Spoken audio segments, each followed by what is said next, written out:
My first question is going to be real simple. Why did you decide to form a team? I'm Robert Henry. Along with my wife, Cambria, we own a couple of brokerages in Washington and Idaho. And initially that started out as a team several years ago. And the reason that we started a team was really kind of different. Cambria and I both met in a leadership development course that was training us to be professional coaches. And we both developed a passion for actually lifting people and helping people grow. And, as we were kind of going through that process, I was already in real estate. She joined me in real estate, and we saw an opportunity where a lot of people have a desire to help others. Real estate agents get into the business with a desire to help others, and then they just feel kind of lost and overwhelmed. And for us, we felt a passion ignited, like this is the perfect industry to actually use a vehicle called real estate and the business of real estate, which is very challenging. 90% of people leave the business within 3 years. This would be a great vehicle to actually help people grow, not just in their career, but in their personal life, their financial life, and help them become and live into everything that they could be.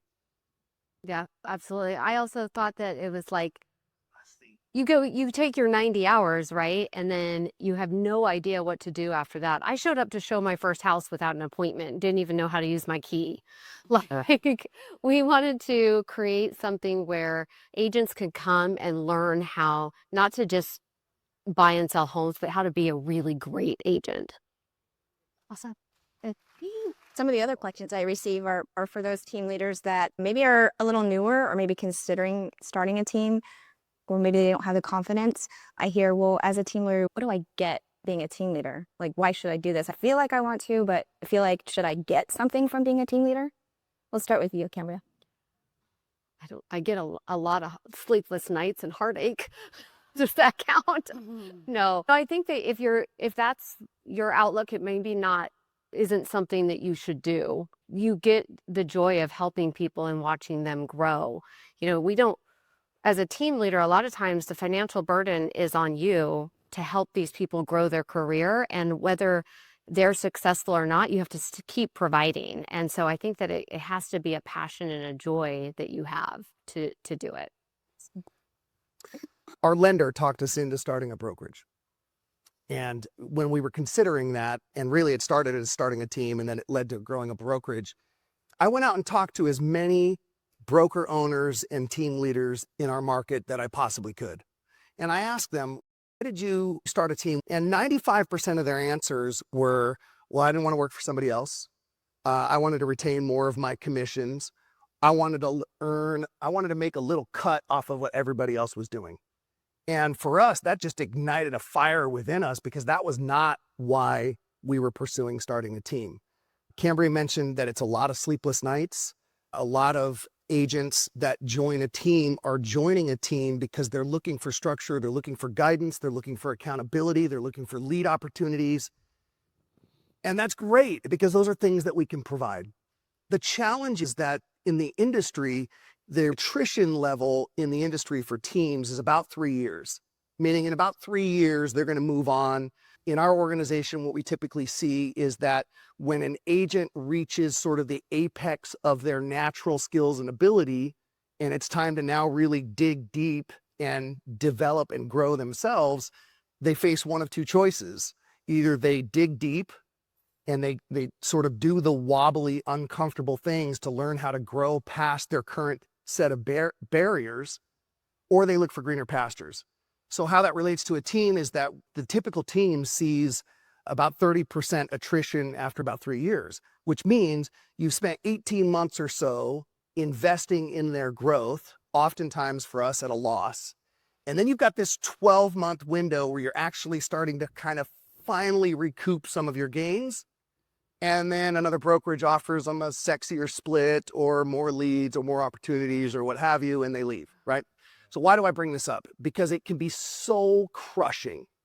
If you're going to go into leading a team, do it because you want to see the difference you can make in others. Don't do it for the financial gain. Don't do it because you think you're getting yourself leverage. Don't do it for any other reason. Have you ever noticed that the people who are best in real estate are the people who get in and they're just driven? They lose sleep over at night over helping their clients. And if you're that kind of person, and then you've developed some skills, you've developed some techniques, you've developed some strategies, you've developed some infrastructure, and you're now going, I want to help other agents do this. That's a good green light for moving forward with developing a team. That has to be your ROI, your return on investment, is the satisfaction and the significance that you feel out of helping others succeed. And ironically, if you can do that, if you can really lead from there, Epique, one of the reasons we joined Epique is that we saw that from leadership at the top, that they were really there to help people grow. If you can do that, an ironic thing happens, which is your retention levels go up, and you now can actually start recouping some of the investment that you make in your people. Thank you. Thank you. How is it possible that a team leader is still selling and yet leading their team? And I know you've been talking about value propositions and things like that. So how can you balance that? And how is that still adding value for the team member? Like, why would they give you commission if it almost seems like you're competing with your team members, if that makes sense? You want to start with Cambria? Oh, sure. So for the most part, I am not in production. I will take clients every once in a while, more to find the holes in our systems versus just to take on as many clients as I can. If I have somebody that wants to work with me, a lot of times I'm grabbing a new agent and saying, okay, come learn. And then we work on it together, and they still receive full commission for that. Oh, wow. Nice. It's very challenging for us, to the point that we got to about 15 agents. Just the sheer number of concerns and questions and needs from our agents predicated that we moved out of production. And that was our choice. But I'll tell you, from 15 to about 25 agents was then highly unprofitable.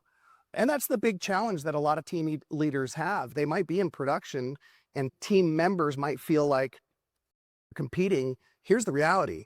That production is subsidizing the ability to provide leads and guidance and opportunities to the team members.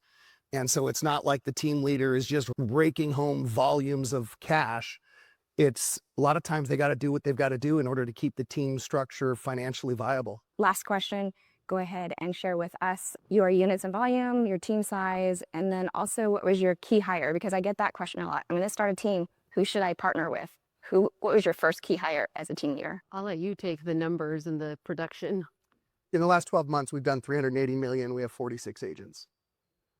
You're based out of Washington? We're in Washington and Idaho. Perfect. Yeah. Thank you.